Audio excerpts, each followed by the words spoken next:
actually, when astronauts do experiments on the International Space Station, for instance, to look at the effect of the space environment on organisms, that environment is actually technically called microgravity. That is, things feel weightless, but we're still under the influence of Earth's gravity.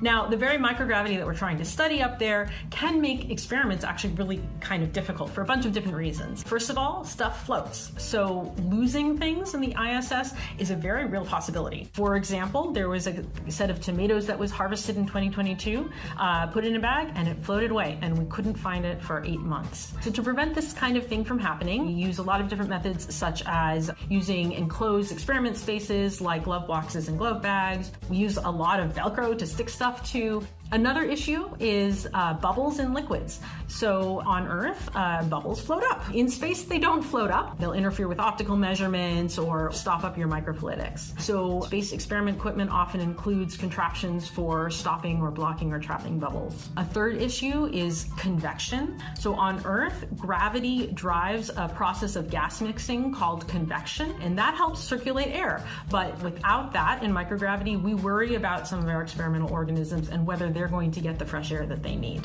So we might do things like adding a fan to their habitat, or if we can't, we'll take their habitat and put it somewhere where there might already be a fan on ISS, or in a corridor where we think there are going to be a lot of astronauts moving around and circulating the air.